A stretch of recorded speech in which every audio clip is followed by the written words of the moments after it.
Quand mon frère s'est fait arrêter, mes parents ont vidé toutes leurs économies pour le faire sortir.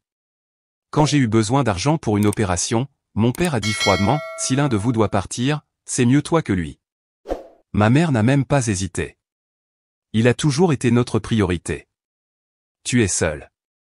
J'ai simplement hoché la tête et dit, merci de me montrer ma place. 4 mois plus tard, j'ai fait un geste qui les a laissés sans aucun recours. Maintenant, ils m'appellent tous les jours.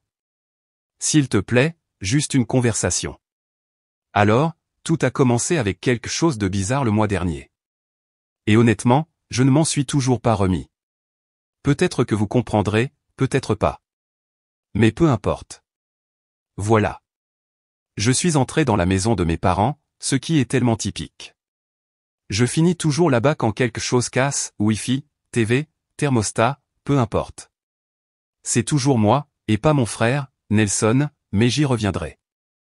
Bref, il est environ 19 h, et je suis là pour réparer le Wi-Fi encore une fois parce que mon père refuse d'apprendre à réinitialiser un routeur. Et ma mère se tient juste dans le couloir, les bras croisés, comme si elle surveillait un enfant en bas âge. J'entre, et il y a cette étrange énergie, pas seulement le Wi-Fi est coupé, mais ma mère est déjà au téléphone en train de chuchoter, et mon père fait les 100 pas, et personne ne dit bonjour. Vous est-il déjà arrivé d'entrer quelque part et d'avoir l'impression d'avoir interrompu quelque chose, mais qu'il n'essaie même pas de le cacher? C'était l'ambiance. Je dis juste, c'est encore le Wi-Fi? Et mon père dit, ouais, peu importe. C'est au sous-sol. Et puis il se remet à faire les 100 pas, maman est toujours au téléphone, sans me regarder du tout. Alors, peu importe. Je descends, je commence à débrancher des trucs, et je peux les entendre à travers la grille d'aération, comme s'ils n'essayaient même pas d'être discrets. Ma mère dit des choses comme, et si Nelson n'obtient pas de caution? On doit faire quelque chose. Et mon père parle de vider leurs économies. Pas comme, oh, on va demander de l'aide. Juste directement, on retirera tout si on doit le faire. Je suis juste en bas, routeur à la main, en train de penser, bien sûr, c'est Nelson. Nelson, qui a 3 ans de moins que moi mais qui s'en est toujours tiré à bon compte. Le chouchou. J'entends des histoires sur sa malchance depuis qu'il a 15 ans. Toujours des ennuis. Toujours la faute de quelqu'un d'autre. Toujours mes parents là pour tout arranger. Je mentirais si je disais que je n'y étais pas habitué. Mais les entendre parler de tout vider, c'est nouveau. Je répare le Wi-Fi, évidemment. Et je remonte quand mon père m'arrête dans les escaliers. Il ne me remercie même pas. Il me demande juste si je peux l'aider à trouver comment transférer de l'argent de leur vieux compte, comme tout de suite. Aucune explication. Je ne suis pas idiot. Je sais exactement ce qui se passe. Je demande, tu es sûr de vouloir faire ça? Il me regarde comme si j'étais l'idiot. Puis ma mère arrive, raccroche et dit, tu peux nous laisser 1 minute? Alors, je pars, je vais dans le jardin, je fais défiler Reddit en essayant de ne pas penser à la façon dont le jardin ressemble toujours à ce qu'il était quand j'avais 12 ans. Je les entends se disputer à l'intérieur, mais c'est étouffé. Finalement, mon père sort et dit, tu peux y aller. Alors je pars. Ce n'est que le début. Rien de tout cela n'aurait vraiment eu beaucoup d'importance. Jean, je connais ma place dans la famille. Je le sais depuis des années. Mais ensuite, 1 semaine plus tard, je découvre que j'ai besoin d'une opération. Ce n'est pas majeur, mais c'est suffisant pour que je ne puisse pas travailler pendant un certain temps si je ne la fais pas. Je l'ai repoussé comme un idiot parce que je ne veux pas m'occuper de l'assurance, des factures et tout ça, mais maintenant ça s'aggrave et je ne peux plus l'ignorer. Alors, j'appelle mon père et je lui demande s'ils peuvent m'aider. Juste un prêt, pas une aumône. Le téléphone se tait 1 seconde, puis il dit, si l'un de vous doit partir, c'est mieux toi que lui. Juste comme ça. Aucune explication, aucun désolé, juste ça. En arrière-plan, j'entends ma mère, sans même hésiter, dire que Nelson a toujours été la priorité. Tu es seul. Je ne réagis même pas vraiment. Je dis juste, merci de me montrer ma place. Mon père raccroche. Je fixe mon téléphone pendant un moment, puis je l'éteins. Je n'essaie même pas d'appeler Nel. Il est probablement quelque part en train de faire comme si ce n'était pas sa faute. Le pire, c'est que rien de tout cela n'est une surprise. J'ai toujours été le plan B. Celui qui répare les choses. Celui qui ne demande pas grand-chose. Celui qui reçoit une carte cadeau de 20 $ à Noël alors que Nelson reçoit un nouveau téléphone. Ça a toujours été comme ça, mais les entendre le dire à haute voix, juste un peu, je ne sais pas. Quelque chose s'est brisé. Alors, je rentre chez moi et je reste assis avec ça. Je veux dire, qu'est-ce qu'on fait avec ça? J'envoie un SMS à mon amie, Evelyne, juste pour me défouler, mais elle pense que j'exagère. Elle dit, peut-être qu'ils sont juste stressés. Peut-être que Nelson a de vrais problèmes. Je comprends, mais, Jean, tu ne peux pas jeter un enfant parce que l'autre n'arrête pas de faire des bêtises. Je ne lui ai même pas dit exactement ce que mon père a dit. Je ne veux pas qu'elle pense que je l'invente pour attirer l'attention. Cette nuit-là, je n'arrive pas à dormir. Je continue à penser à toutes les fois où je les ai aidés. Chaque fois que j'ai traversé la ville pour réparer quelque chose, ou que je leur ai prêté de l'argent quand Nelson a emprunté sur leur compte. Chaque fois que mon père disait, la famille prend soin des siens, ce qui signifiait toujours Nelson, pas moi. Ce n'est même pas une question d'argent. C'est juste, je ne sais même pas. C'est comme si tu passais toute ta vie à penser que peut-être un jour ils te verront, et puis ils te disent carrément, non, ça n'arrivera pas. Le lendemain matin, je reçois un SMS de ma mère, tout à fait décontracté, me demandant si je peux faire les courses. Aucune mention de ce qu'ils ont dit. Aucune excuse. Je ne réponds même pas. Je fixe juste le téléphone comme, tu te moques de moi. Je passe la journée à errer dans le brouillard, essayant de décider si je suis dramatique. Mais ensuite, je me souviens de la façon dont mon père l'a dit. Sans hésitation, juste des faits, si l'un de vous doit partir, c'est mieux toi que lui. Comme si j'étais une pièce de rechange. Plus tard dans la journée, Nelson appelle. Première fois depuis des mois. Il a l'air fatigué, comme s'il venait de se réveiller, et me demande si j'ai parlé à maman et papa. Je dis, ouais. Et il soupire juste, dit qu'ils sont stressés. Tu peux aider pour certaines choses? Je ris et raccroche. Il m'envoie un SMS après et dit, ne rends pas ça plus difficile que ça ne l'est. Je bloque son numéro. Je veux dire, qu'est-ce qu'il veut? Il a toujours été comme ça. Il suppose juste que je vais m'occuper des choses, nettoyer ses dégâts, garder maman et papa heureux pour qu'ils puissent continuer à faire ce qu'il veut. Je passe les jours suivants à ignorer les appels de mes parents. Je vois leur nom apparaître sur mon téléphone, et à chaque fois je pense qu'ils vont peut-être s'excuser. Peut-être qu'ils vont réaliser ce qu'ils ont dit. Mais c'est toujours juste, tu peux nous aider avec ça? Tu peux nous envoyer ça? Jamais, tu vas bien? Tu as besoin de quelque chose? Juste plus de corvée. Je commence à penser qu'il est peut-être temps d'arrêter de jouer le jeu. Si je ne suis qu'un outil pour eux, peut-être qu'ils ne pourront plus m'utiliser. Alors, je commence à prendre mes distances. Je ne réponds pas aux SMS. Je ne me présente pas quand ils me le demandent. Je ne répare pas le Wi-Fi, je ne vais pas faire les courses et je ne transfère pas d'argent pour eux. Nelson essaie encore. Il laisse un message vocal disant, tu rends les choses difficiles pour tout le monde. Arrête de te comporter comme un enfant. Je le supprime. Je ne me sens pas coupable, juste fatigué. C'est bizarre, cependant. On grandit en pensant que la famille c'est la famille. Mais ensuite on réalise, non, certaines personnes choisissent juste leurs favoris et ne regardent jamais en arrière. Je ne sais pas si c'est normal, ou si je n'ai juste pas eu de chance, mais j'en ai fini de faire semblant. Je sais que ce n'est pas l'histoire la plus dramatique qui soit, mais je ne cherche pas la pitié. J'avais juste besoin de le sortir, je suppose. Je me demande juste ce qui va se passer ensuite, si je m'en vais vraiment. J'ai l'impression que si je ne le fais pas, rien ne changera jamais. Et, oui, je suis en colère. Même pas triste, juste en colère d'une manière qui semble ancienne. Comme si elle avait toujours été là. Je ne suis pas sûr de ce que je vais faire, mais je sais que je ne les laisserai pas m'utiliser. Pas après ça. La prochaine fois qu'ils auront besoin de quelque chose, ils pourront appeler Nelson. Si vous avez lu jusqu'ici, merci. Honnêtement, je ne sais pas ce qui va suivre, mais quoi que ce soit, ce sera différent. Mise à jour 1. Alors, ce passage est un peu fou, ou peut-être juste stupide, mais je jure que j'ai commencé à voir mes parents sous un jour différent après ce dernier coup de fil. Jean, j'ai toujours été la roue de secours, mais ça m'a frappé différemment de les entendre le dire carrément. J'ai passé quelques jours à ignorer leurs textos.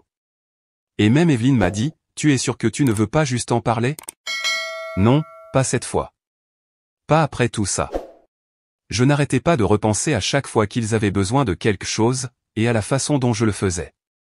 Pas de questions, pas de remerciements, j'avais littéralement l'impression d'être une ligne d'assistance technique ambulante pour des gens qui ne m'ont jamais demandé comment j'allais. La première chose bizarre a été que mon père m'a appelé un dimanche matin, ce qu'il ne fait jamais. D'habitude, ce ne sont que des textos à propos de courses ou autres. L'appel était juste lui qui me demandait si je pouvais passer les aider à comprendre un truc de banque en ligne. Apparemment, leur compte était bloqué, ou une notification les avait effrayés. Il n'a même pas essayé de dire bonjour ou de me demander comment allait mon opération, il est passé directement à « Tu peux venir maintenant ?» C'est important. Nelson est occupé. Et j'ai juste dit « Non, je ne suis pas là aujourd'hui. » Il est devenu un peu raide et a juste dit « Je suppose que je vais trouver une solution » et a raccroché. Après ça, ma mère a commencé à envoyer des SMS. Elle est passée d'une attitude normale à l'envoi de ses romans culpabilisants sur la difficulté des choses avec la situation de Nelson, sur la façon dont la famille doit rester unie.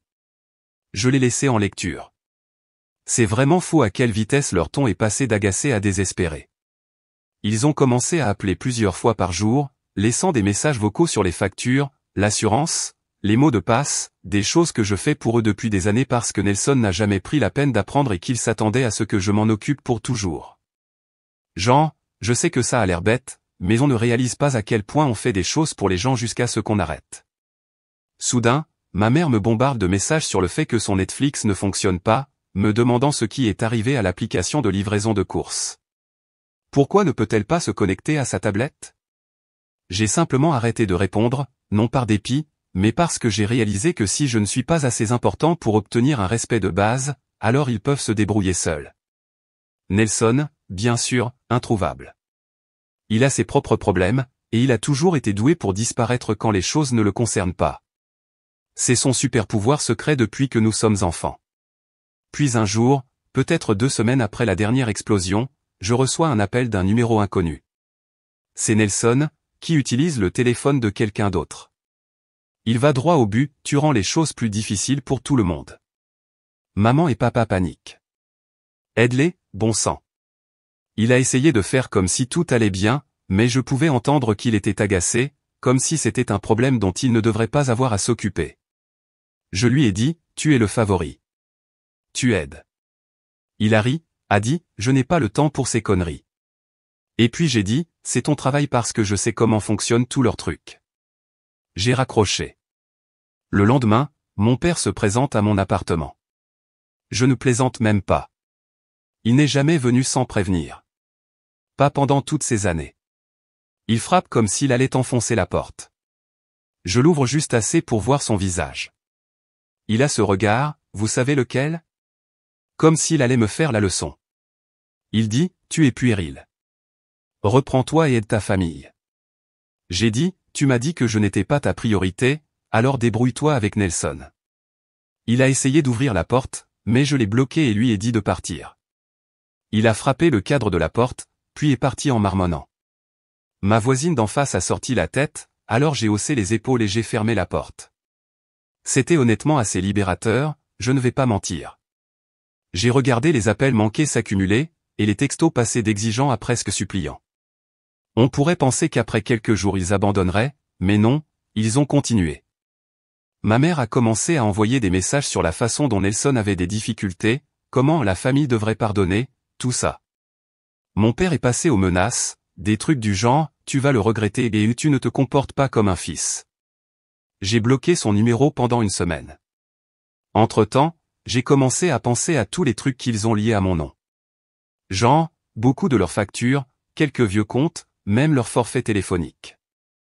Des trucs qu'ils ont mis en place il y a des années parce que mon crédit était meilleur. Et ils ont dit que ce serait juste plus facile. Ils n'ont jamais pris la peine de le changer. Ils s'attendaient juste à ce que je joue le jeu pour toujours. Je suis allé en ligne, je me suis connecté au compte et j'ai commencé à retirer mon nom de tout ce que je pouvais. C'était en fait plus ennuyeux que je ne le pensais. Tous ces appels et cette musique d'attente, mais peu importe. Je me suis dit que s'il voulait être indépendant, qu'il le soit. J'ai retiré mon nom des services publics, j'ai laissé les anciens mots de passe et j'ai supprimé toutes mes cartes de leur paiement. Je ne leur ai rien dit, je l'ai juste fait discrètement. Je savais qu'ils finiraient par le remarquer, mais je m'en fichais. J'avais déjà payé le prix d'être leur roue de secours pendant beaucoup trop longtemps. S'ils voulaient me traiter comme si j'étais jetable, eh bien, voyons comment ça se passe quand j'arrête de leur faciliter la vie. Environ une semaine plus tard, ma mère appelle à nouveau, paniquée à propos de la facture d'eau. Elle dit que le compte a été changé et qu'elle ne peut plus se connecter. Je lui ai dit, appelez le service clientèle. Ils peuvent vous aider. Elle se met en colère, commence à crier que je gâche tout pour tout le monde. J'ai dit, je fais juste ce que vous m'avez dit. Elle raccroche. Environ une heure plus tard, Nelson appelle et dit, tu es un abruti. Arrange ça. J'ai dit, arrange-le toi-même. J'en ai fini. Il m'a insulté et a raccroché. Les choses ont continué à s'envenimer. Mes parents ont commencé à appeler Evelyne, lui demandant si elle pouvait me parler, voir ce qui se passait. Elle m'a envoyé un SMS du genre, que s'est-il passé? Ta mère a l'air inquiète. Je lui ai dit, ils savent ce qu'ils ont fait. Elle a dit, tu ne penses pas que tu es un peu dur? J'ai dit, tu n'étais pas là. Tu n'as pas entendu ce qu'ils ont dit. Elle a laissé tomber après ça. J'ai commencé à recevoir des lettres de la banque concernant la fermeture de comptes joints. Je les ai ignorées. Ma mère a appelé à nouveau, en pleurant cette fois, disant qu'il ne pouvait pas payer certaines factures. J'ai dit, demandez peut-être à Nelson de vous aider. Elle a juste sangloté et a raccroché. Je n'ai rien ressenti. Ni fierté, ni culpabilité, juste, fini. Puis est arrivé l'effondrement du groupe de discussion familiale. Mon père a commencé à publier ses longs discours sur la loyauté, comment il avait travaillé si dur pour subvenir à leurs besoins, comment Nelson avait besoin d'eux, et que j'étais égoïste. Nelson est intervenu en disant que j'étais toujours jaloux, que j'essayais toujours de tout gâcher pour lui. J'ai quitté le groupe. Ma tante m'a envoyé un texto plus tard me demandant si tout allait bien. Je n'ai pas répondu. Le coup de grâce a été quand ma mère est venue à mon appartement, a frappé à ma porte et a commencé à crier dans le couloir. Elle a dit, tu ne comprends pas ce que c'est. Nelson a besoin de nous. Il a toujours eu besoin de plus. J'ai dit, j'ai eu besoin de vous une fois, et vous avez dit non. Elle a essayé de me dépasser, alors j'ai bloqué la porte. Elle m'a giflé le bras et est partie en tapant du pied. Ma voisine a encore vu et a juste secoué la tête. Je sais que tout cela semble désordonné, mais honnêtement, c'est juste réel. J'ai toujours été la roue de secours, celui qu'il pouvait utiliser parce que je ne me défendrais pas. Nelson était le fragile, celui qui avait besoin de plus. Alors, j'étais censé juste m'occuper des choses. Mes parents n'y ont jamais réfléchi à deux fois. Ils ne l'ont pas fait par haine, juste par paresse, ou par habitude, ou peu importe. Ce n'est pas comme s'ils étaient mauvais, juste égoïstes, je suppose. Maintenant, chaque jour, plus d'appels, plus de textos, plus de paiements manqués. Je ne les ai pas bloqués, pas complètement, mais chaque fois que je vois leur nom apparaître, je me souviens juste de cet appel téléphonique, si l'un de vous doit partir, c'est mieux toi que lui. Alors, oui, je leur fais bien comprendre que je ne suis plus leur filet de sécurité. Ils peuvent se débrouiller seuls. Ou peut-être que Nelson peut prendre les rênes pour une fois. Je ne retiens pas mon souffle. Honnêtement, j'attends juste de voir jusqu'où cela ira. Si vous m'aviez dit l'année dernière que je leur tiendrais tête un jour, j'aurais ri. Mais maintenant, après tout, je m'en fiche. Je ne suis pas leur plan B. La partie suivante, je suppose que vous verrez comment ils gèrent la situation. Spoiler, ils ne la gèrent pas bien. Mise à jour 2. D'accord. Donc, si vous avez suivi jusqu'à présent, vous savez que j'ai essentiellement cessé d'être le technicien informatique, le coursier et le distributeur automatique de billets de la famille. Non pas pour être tout l'énergie du personnage principal, mais c'est étrange de voir mes parents devoir faire face à la vraie vie pour la première fois depuis longtemps. Genre, ils ne sont pas bêtes, mais ils sont tellement habitués à ce que je m'occupe de tout que c'est un peu comme regarder quelqu'un essayer de comprendre TikTok pour la première fois. Maladroit et un peu douloureux. Voilà où les choses ont commencé à se gâter, environ un mois après que j'ai retiré mon nom de leur compte et que j'ai cessé de faire les réparations quotidiennes, j'ai remarqué que ma mère commentait à nouveau mes publications Instagram, ce qui est fou parce qu'elle ne s'est pas souciée de mes réseaux sociaux depuis, genre, jamais. Belle photo. J'aimerais que tu appelles ta mère. Puis elle a commencé à m'envoyer des messages privés sur Facebook, que je n'utilise plus depuis une éternité. Elle a même déterré mon vieux Twitter, où la dernière chose que j'ai postée était un mème de 2019. Elle n'a jamais été aussi désespérée d'attirer mon attention. Au hasard, j'ai aussi commencé à voir des appels manqués de ma tante Hélène. Elle n'est même pas proche de nous. Elle a toujours gardé ses distances à cause des drames de mes parents avec Nelson. Elle m'a envoyé ce long texto sur la façon dont la famille et que je devrais être patient avec mes parents. Je l'ai juste laissé en lecture. Elle a réessayé quelques jours plus tard, me demandant si je voulais parler à ma mère parce qu'elle est malade d'inquiétude. Je lui ai dit que si elle était si inquiète, elle pouvait appeler Nelson. Elle n'a pas répondu après ça. Donc, la maison de mes parents a toujours été un désordre de petits problèmes.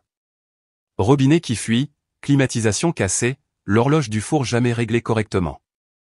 J'avais l'habitude de réparer ces choses quand je leur rendais visite, mais maintenant tout s'accumule.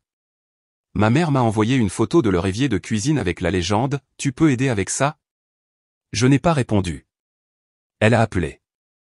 J'ai laissé sonner. La chose suivante que je sais, c'est qu'elle m'envoie des captures d'écran de factures en retard comme si j'étais censé tout laisser tomber et les payer. Je suppose que c'est la partie à laquelle je n'avais pas vraiment pensé. Ils s'étaient habitués à me transférer les factures ou à utiliser ma carte enregistrée pour les courses. Maintenant, ils reçoivent des emails de retard de paiement et ne savent pas comment configurer le paiement automatique. Mon père m'a appelé de son ancien téléphone et m'a dit « Tu as fait valoir ton point de vue. Maintenant, répare ce gâchis. » J'ai dit « Non, je vais bien. » Il y a eu une nouvelle crise dans le groupe de discussion familiale. Nelson a essayé de dire que j'étais dramatique, que je faisais pleurer maman. Mon père a essayé de me culpabiliser, disant que j'étais censé être le responsable. Je leur ai dit que j'avais appris des meilleurs. Nelson a commencé à m'insulter, alors j'ai coupé le son de la discussion. Un jour, ma mère s'est présentée chez moi. Sans prévenir. Elle a frappé à ma porte pendant 5 minutes.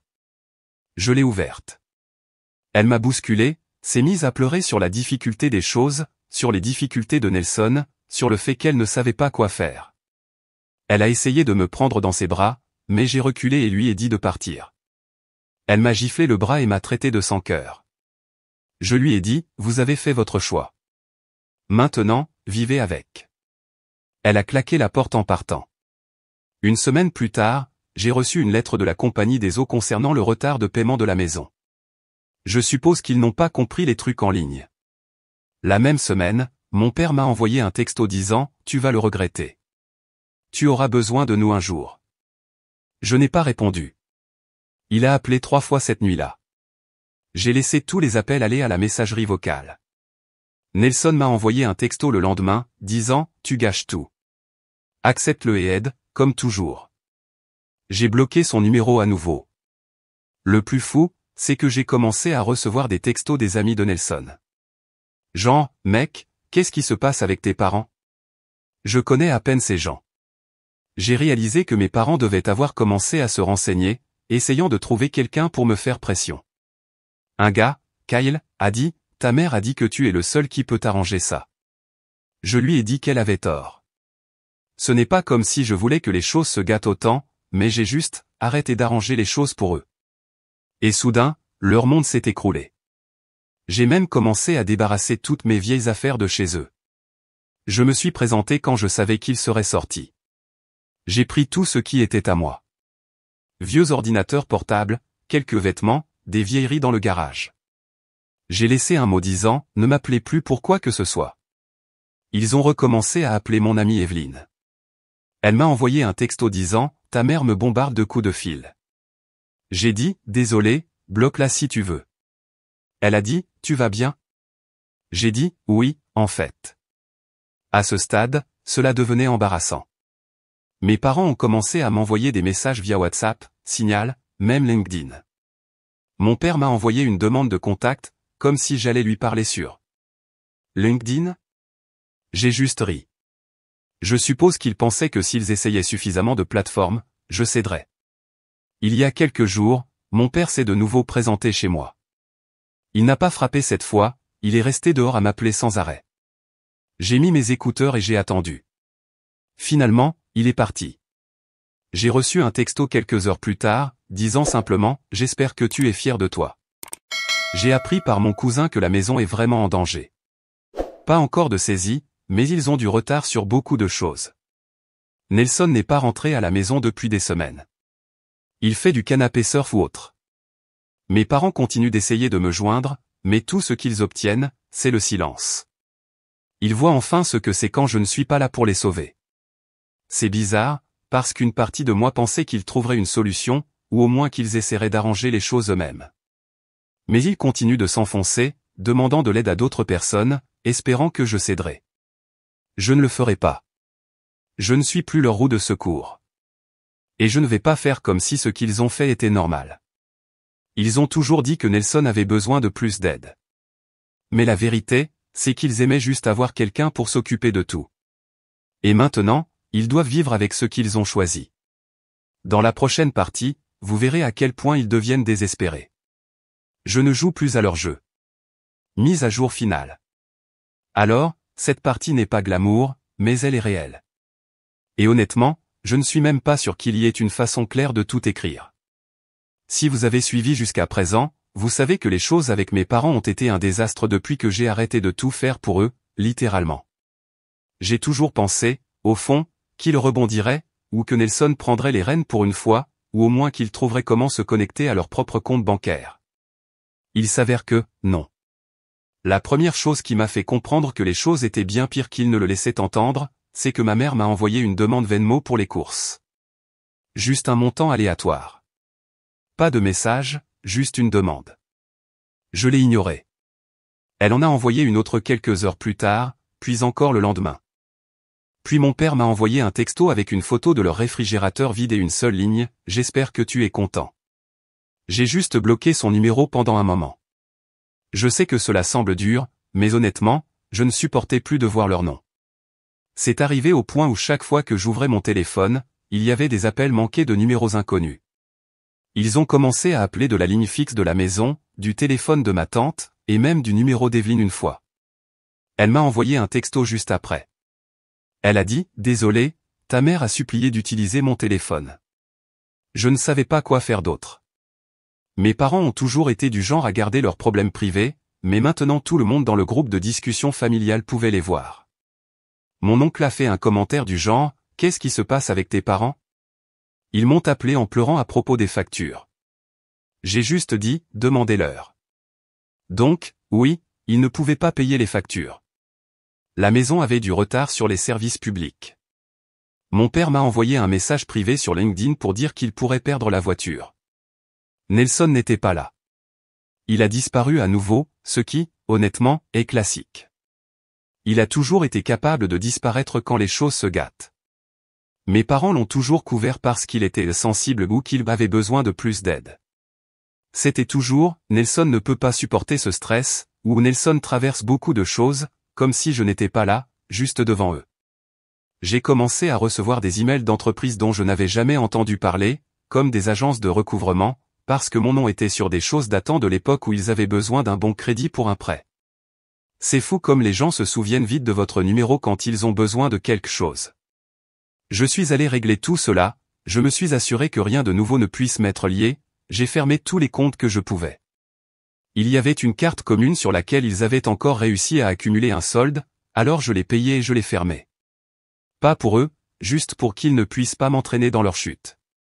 À un moment donné, ma mère s'est présentée à mon appartement avec un sac de courses, les a posés et s'est mise à pleurer dans ma cuisine. Elle a dit, « Tu ne peux pas nous laisser comme ça. » « Où sont tes parents ?» Je lui ai dit, « Vous m'avez laissé il y a longtemps. » Elle a essayé de me prendre dans ses bras, et j'ai reculé.